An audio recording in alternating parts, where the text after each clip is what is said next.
She said it as a joke. She really did. The rooftop of the Whitmore Hotel in Atlanta was lit the way only money could light a place. Warm amber lanterns strung between steel beams, a jazz quartet playing something soft, inexpensive near the far edge, and a crowd of people who all looked like they had somewhere better to be, but chose to be here anyway. The charity gala was in full swing. Champagne moved in trays through the crowd like a slow tide. Laughter came in waves. Atlanta's skyline glittered below like something out of a movie. Stessy Grant stood near the railing in a burgundy gown that hit the floor like it was made to. She was not drinking yet. She was watching. "You're doing the thing again," her friend Sarah said beside her, appearing out of nowhere with 2 glasses and that knowing smirk she wore like a second outfit. "What thing?" Stessy asked without turning. "The thing where you look at everyone like you're solving a math problem." Stessy finally turned and took the champagne. "Because most of them are." Sarah laughed and leaned against the railing. "You need to relax. You built a 7-figure tech consulting firm before 32. Tonight is not a strategy meeting.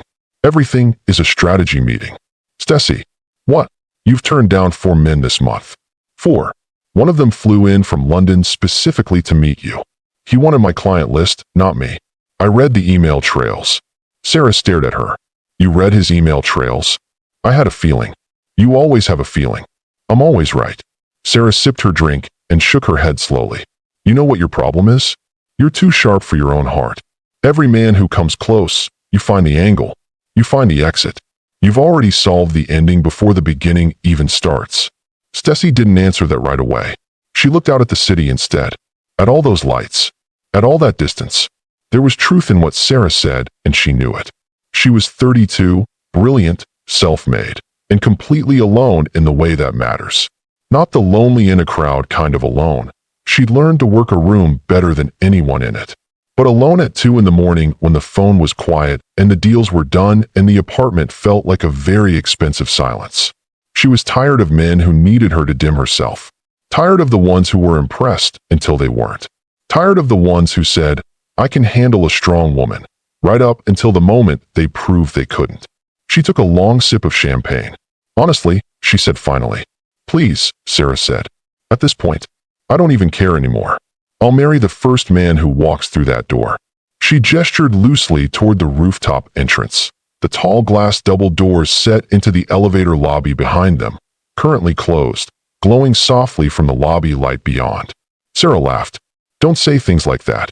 I mean it. Whoever walks through those doors right now. Done. Married. Over. No more analysis. No more strategy. Fate can have the wheel." "Stessy, I'm serious.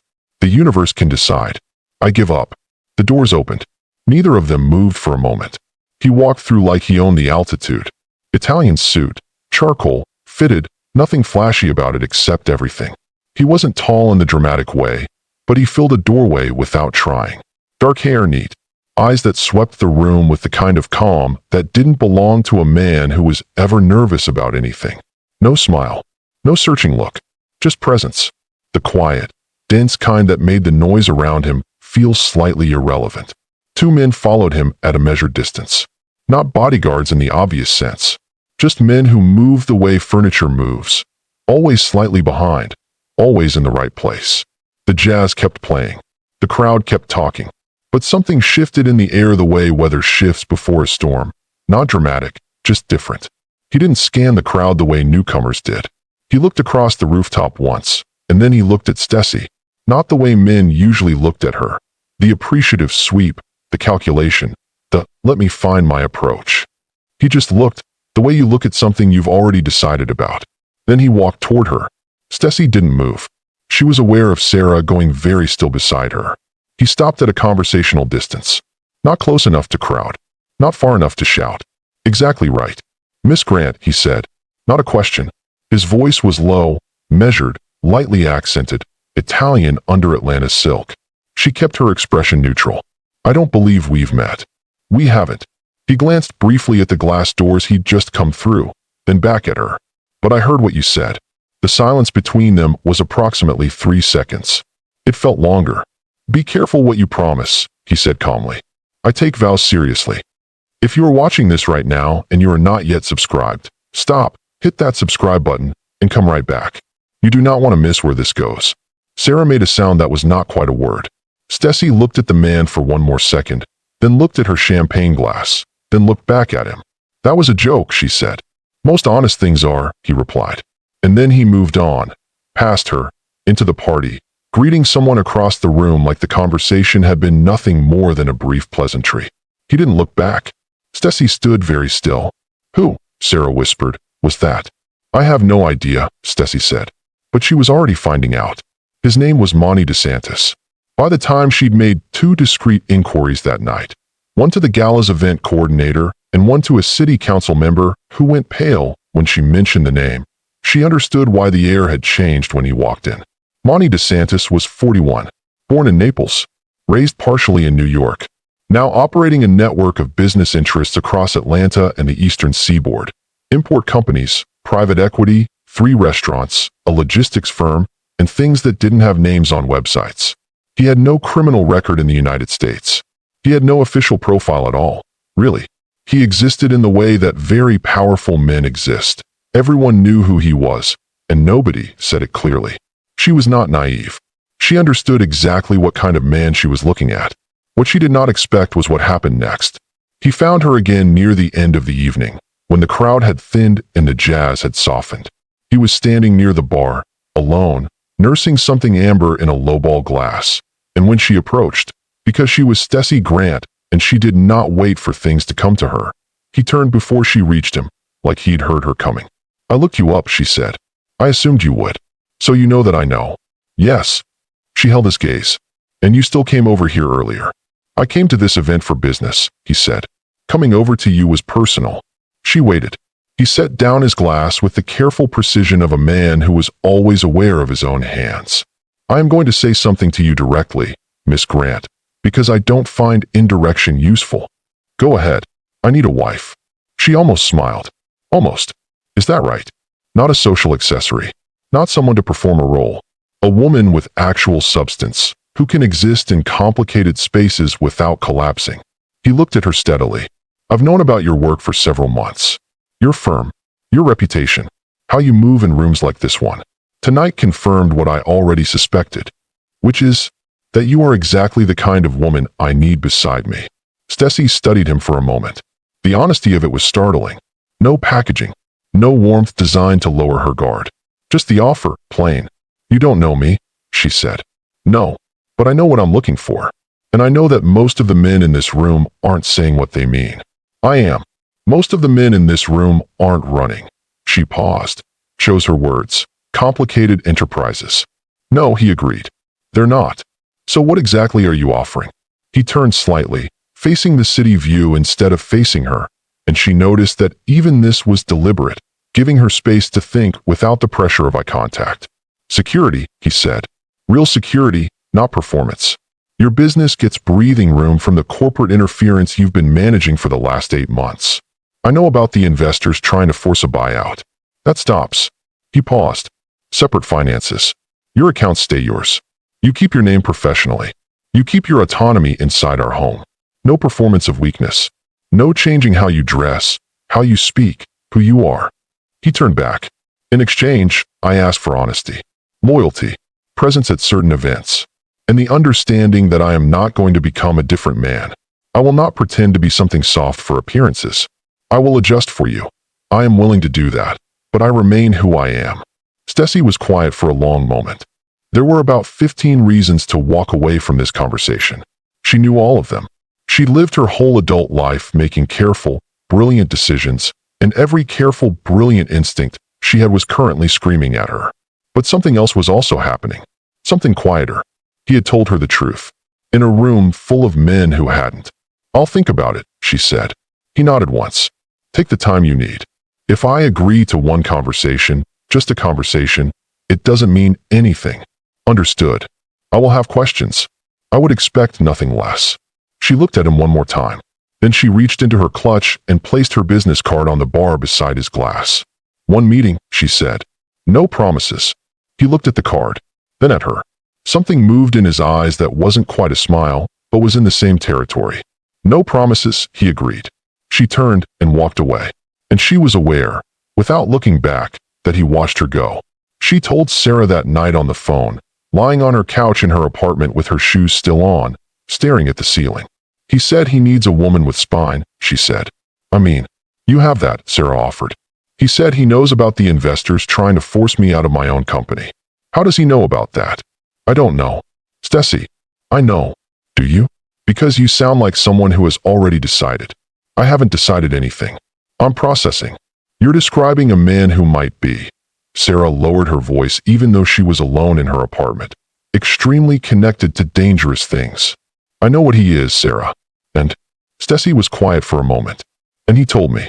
He didn't hide it and wait for me to find out. He sat across from me and said exactly who he is, what he's offering, what he won't do, and what he can't change. And then he said I should think about it. Silence from Sarah. Every man who has ever wanted something from me dressed it up in something nicer, Stessy said. He was the first one who just said it. That is either very romantic or very alarming. It's both, Stessy said. But I've had alarming dressed as romantic before. This feels different. How? Because I still have a door. The estate was outside Atlanta proper, off a road that didn't appear on most maps, behind gates that didn't advertise themselves. She had driven herself, deliberately, not taking his offered car, and when she pulled up the long gravel driveway and the house came into view, she had to consciously not react. It was not what she expected. She had expected something European dark, heavy drapes, Gothic weight. What she got instead was modern Italian architecture merged with something almost southern. Wide glass walls, clean stone, deep-set windows, old magnolia trees growing close to the structure like they'd been negotiated into the landscaping. It was beautiful. It was also clearly built by someone who valued seeing what was coming from every direction. Russo, the man who had been at Monti's shoulder the night of the gala, met her at the door. He was barrel-chested, somewhere in his late 50s, with a face that had seen considerably more sun and conflict than most people's. Miss Grant, he said, with a warmth that seemed genuine. He's ready for you. She followed him through a foyer and into a sitting room that opened onto a back terrace. Monti was standing near the window, not sitting, in a dark shirt with the collar open. He looked different here, on his own ground. Still controlled, but something in him was less armored, which surprised her. Thank you for coming, he said. I told you I would. Some people say things. I don't. He gestured to the seating. They sat across from each other at a glass table, and Stessy pulled a small notebook from her bag and placed it on the table between them like a peace treaty. Monti looked at the notebook. You're going to interview me. I'm going to ask questions. What you call it is up to you. Something shifted in his expression, not offense. Something closer to appreciation. Go ahead, he said. She asked him 22 questions over the next 90 minutes. She had written them on the train ride home from the gala, organized by category. She asked about his business, not for details, but for honesty about what it was. She asked about past relationships, about violence, specifically, whether it had ever come inside a home, about what he expected daily life to look like, about whether he had ever used financial control as a weapon, about his temper. He answered every question. Some answers were short. Some were more complicated. On the question about violence inside a home, he said simply, no, that is a line I have never crossed, and will not. Why should I believe that, she asked. Because I'm telling you, and I don't lie to people I'm asking to trust me. She wrote something in her notebook. That bothers you? He asked, watching her write. No, she said. I'm writing that you answered without getting defensive. Most men get defensive at that question. He was quiet for a moment. Most men asking you to marry them probably have more to be defensive about. She looked up. He said it completely evenly, not as a joke. Fair point, she said. On the question about his temper, she had asked it second to last. Specifically, he paused.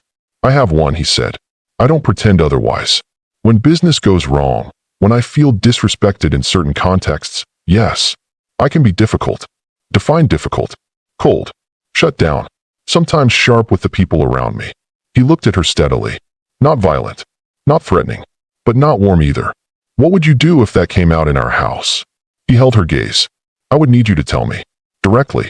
And I would need to hear it. And if I told you directly, and you didn't hear it, then you would be right to leave. She studied his face for evidence of performance. She had gotten very good at reading performance over the years, the micro-adjustments people made when they were saying what they thought they should say rather than what they meant. She didn't find it. She closed her notebook. One more question, she said. Off the record. There's a record?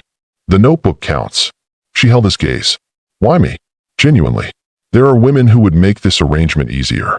Women more comfortable with this world. Monty was quiet for longer than he had been on any other question.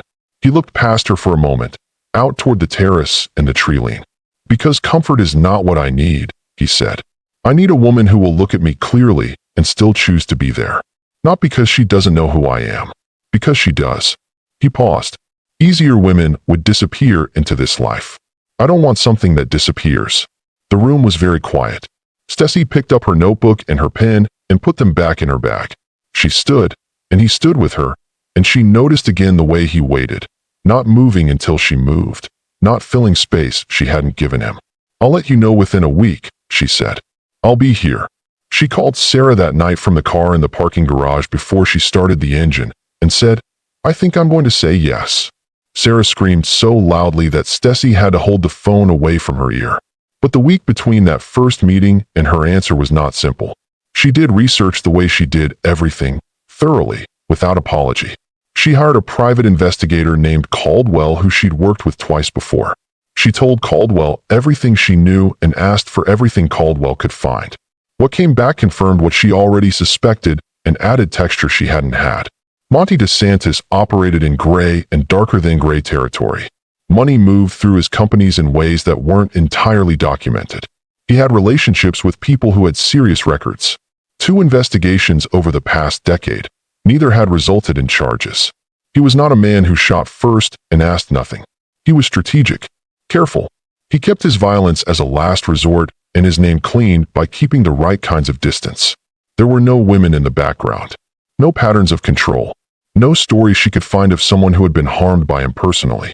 Only stories of someone who was feared professionally and obeyed and left alone by anyone with sense. She sat with the file in her kitchen at midnight and thought about what she was actually weighing. She had been offered safety by men before. It had always come with a cost. Her voice, her choices, some version of herself filed down at the edges. She had been offered freedom before, too. That had come with a different cost.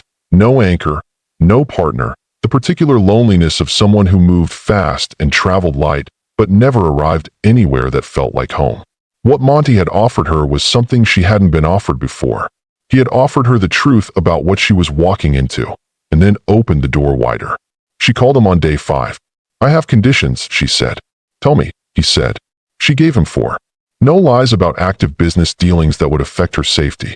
No other women, now or later, under any circumstances. Full access to her own finances, perpetually. And one non-negotiable.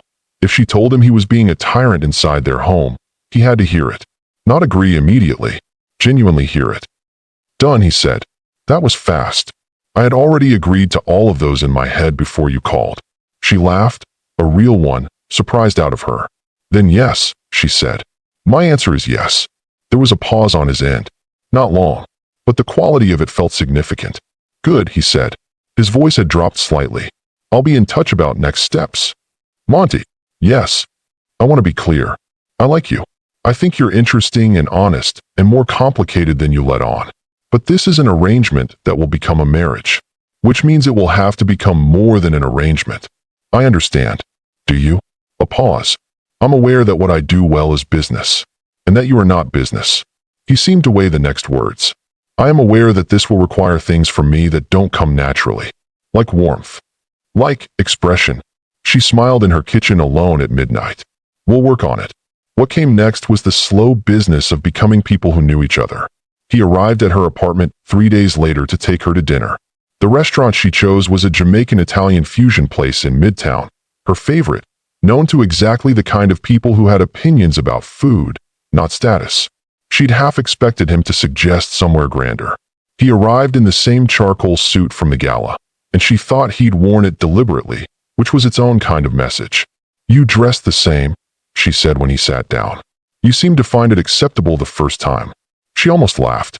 That is one approach to second impressions. I don't know how to perform differently than I am, he said. So I don't attempt it. She decided in that moment that she believed him, which was new information about herself. At dinner, he was better at asking questions than answering them. He asked about her firm, how she'd built it, the specific mechanics of 2 deals she'd mentioned. He asked about her family, cautiously, feeling for the shape of what was there. She told him about her father, Thomas Grant, a man who had built things with his hands his whole life and didn't entirely understand what his daughter built with her mind, but who had loved her without requiring that he understand. "He'll want to meet you," she said. "I assumed. He's going to search you. He's going to find things." "Yes," she said. "He is." Monty looked at her steadily. "What do you want me to tell him?" She thought about it. "The truth. In the way you told it to me. He's not going to love what you are. But he'll know if you're lying, and that will be worse." "All right. You're not nervous about that?" He seemed to consider the word. "I am aware that it matters to you, which makes it matter to me.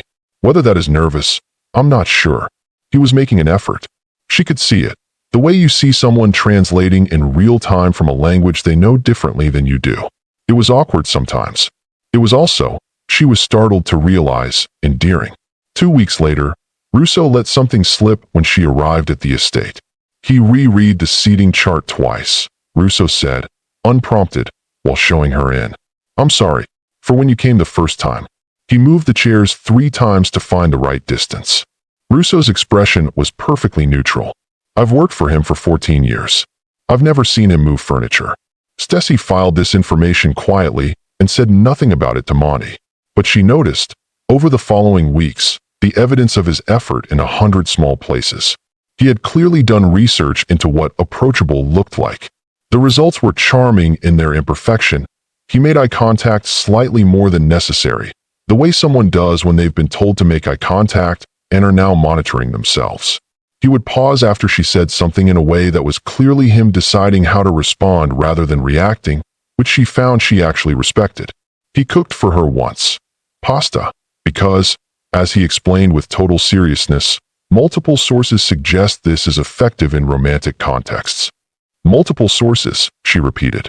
"I consulted 3 books and a documentary." She stared at him. "You watched a documentary about cooking pasta for romantic purposes. About Italian courtship customs broadly," he said, without a shred of humor. "The pasta was referenced specifically in Chapter 4. You read a book." "Books," he said. "Plural." She stood in his kitchen doorway and watched him set the table with the careful precision of a man who had looked up how to set a table and was now executing it precisely. And she felt something crack open in her chest that she didn't have a name for yet, but recognized as something important. The pasta was extraordinary. Of course it was. "You actually know how to cook," she said. "I grew up in my grandmother's kitchen." She would not accept incompetence. "And yet you framed it as a romantic tactic." He looked at her. It was both. She laughed again. He watched her laugh with an expression she couldn't quite name. Not a smile, but something adjacent. Something private. The night she decided she was in real trouble was the night he snapped. They had been at the estate when a business call went wrong. She was in the adjacent room, but could hear, not the words, the tones, the cold fury of it. And then a raised voice in the hallway, directed at one of his men, and the kind of sharp dismissal that cut. She walked into the hallway. "That's enough," she said. Monty looked at her. The man he'd been speaking to went absolutely still. "Give us a moment," Monty said to the man, who left with a speed that spoke to his relief. Stessy faced him. She didn't cross her arms. She didn't raise her voice. "I don't live in a place where people get cut apart for things outside their control. I understand your world is what it is. I agreed to that. But I will not be married to someone who treats the people in his house like they don't matter when things go wrong." Monty said nothing. "You can be angry," she continued. "You can have a bad day. You can close a door and process it. What you can't do is take it out on people who can't push back." The silence was very long. "You're right," he said finally, stiffly, like the words cost him something. "I know. I will address it." He paused. "I don't enjoy that you saw that. I know that too." He looked at her for a long moment. "You're not afraid of me." "No," she said. "Most people are." "I know that too." Something shifted in him. Not immediately. It was slow, like a tide. But she watched him turn slightly away, set his jaw, and breathe. And she understood that what she was watching was a man who had never had to care what anyone thought of his worst moments, trying to care. He apologized to the man the next morning. Stessy found out from Russo, who told her the way a man reports a minor miracle. He called him into the office, Russo said quietly. Sat him down. Told him he'd been out of line. Asked him directly if he was all right. Russo shook his head slowly. I have never in 14 years seen that man sit another man down to ask if he was all right after a dressing down. Never. Stessy set down her coffee. He's changing, Russo said. Not emotionally. Just factually, the way you report weather. He's not changing, she said. He's expanding. There's a difference. Russo looked at her with something that might have been respect. Her father called her the week before the wedding. Thomas Grant was 61, built like someone who had carried weight his whole life and refused to stop. And he had spent the week after meeting Monty doing his own version of research, which mostly consisted of calling his brother-in-law in New York who knew people, and sitting with what came back. Stessy, he said, when she picked up. Dad, I know who this man is. I know you do. Tell me you know what you're doing. I know what I'm doing better than I've known what I'm doing in any relationship of my life. Which I understand sounds insane given everything. Yes. Silence. He came here, her father said. Couple days ago. Did you know? She had not known. He told me straight out what he was, Thomas said slowly. No softening. Said, I do illegal things, sir. I do not do dishonest love. Then he pulled out contracts. Financial guarantees. Protective clauses for you. Full ownership of your company. Uncontestable. Another pause. He said if you wanted out at any point, he'd let you go. He said he had no interest in a cage. Stessy was quiet. Most men who want to marry my daughter, Thomas said, sit across from me and tell me what I want to hear. He sat across from me and told me the truth. His voice was careful. I don't love what he is. I'm not pretending otherwise. But I've met men with clean records who were worse. He stopped. You know your own heart better than I do. You always have. Yeah, she said softly. Just know I'm a phone call away. Day or night. Always. I know, Dad. And Stessy. Yeah. If he ever hurts you. He won't. You can't know that. No, she said. But some things you know anyway. The wedding was small. Deliberate. 20 people at a private venue outside the city. A morning ceremony. Late September light coming through high windows. No spectacle. No press. No performance. Sarah stood beside her. Russo stood beside Monty. Thomas Grant sat in the front row with his jaw set and his eyes bright. Stessy was almost to the door of the room when she heard voices from the anteroom.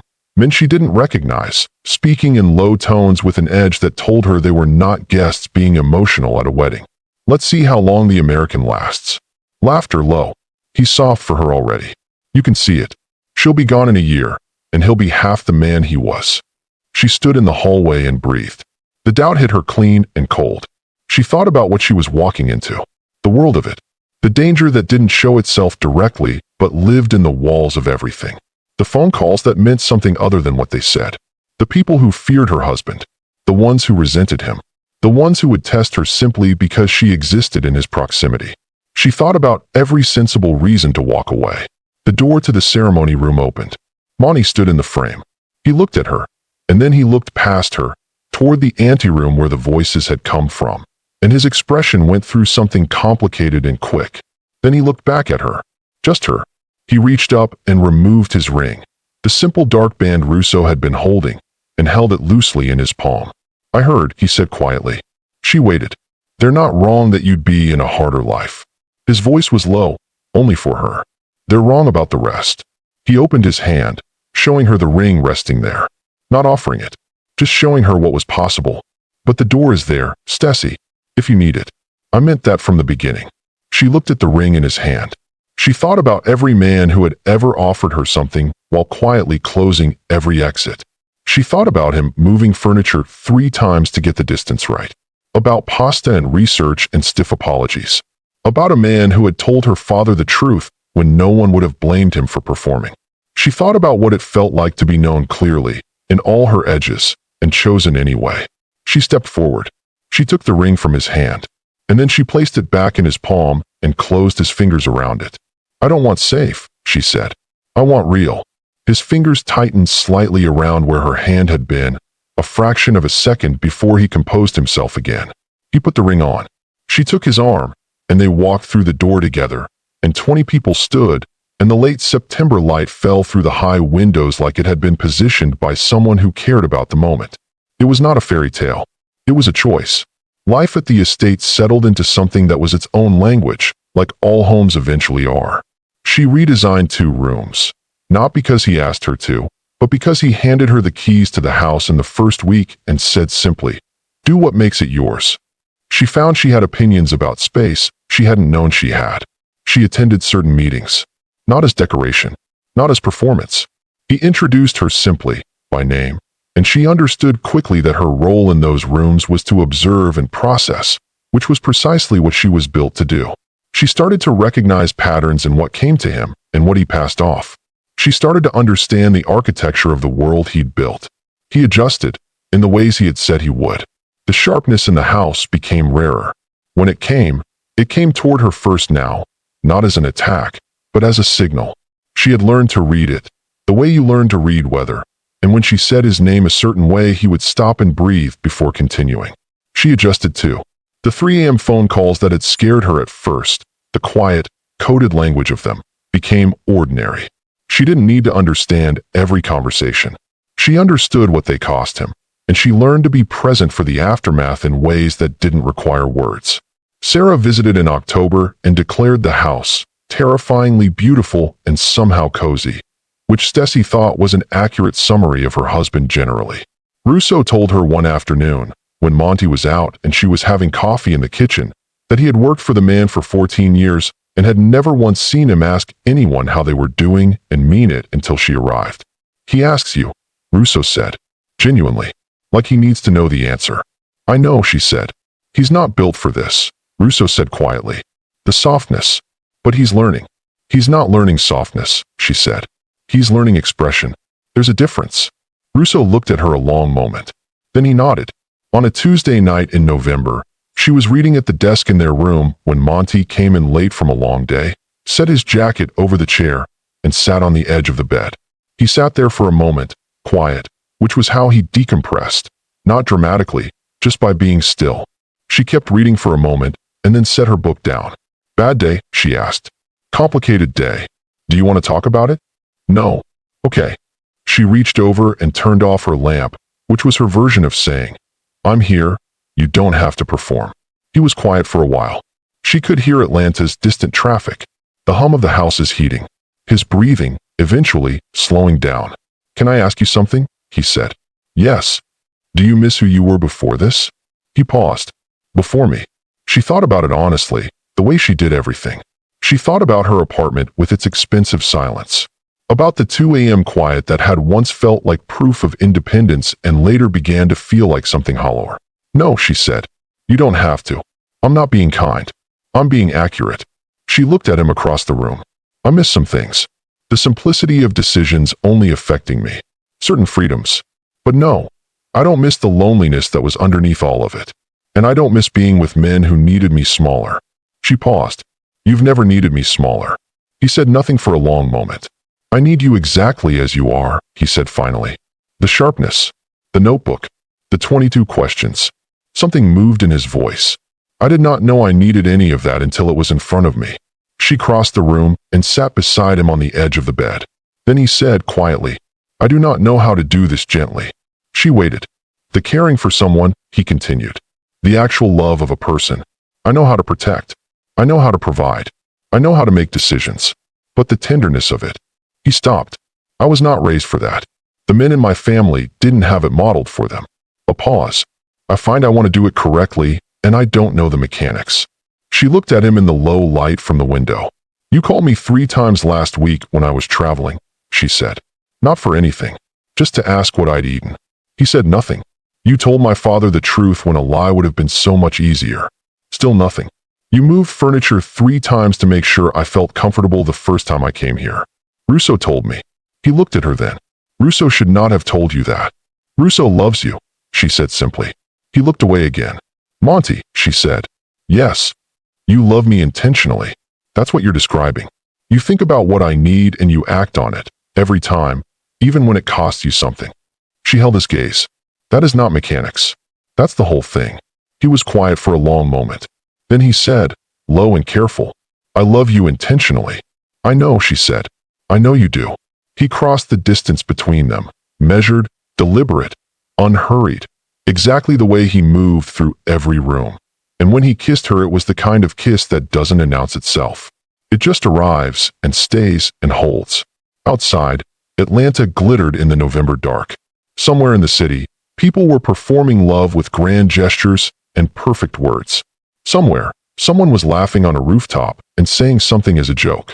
In this room, two people who had looked at each other clearly, in full knowledge of who the other was, were simply and completely there. That was enough. That was, in fact, everything. If this story moved you even a little, hit that like button right now, drop a comment telling me what you felt, and subscribe so you never miss the next one. Thanks for watching. See you there.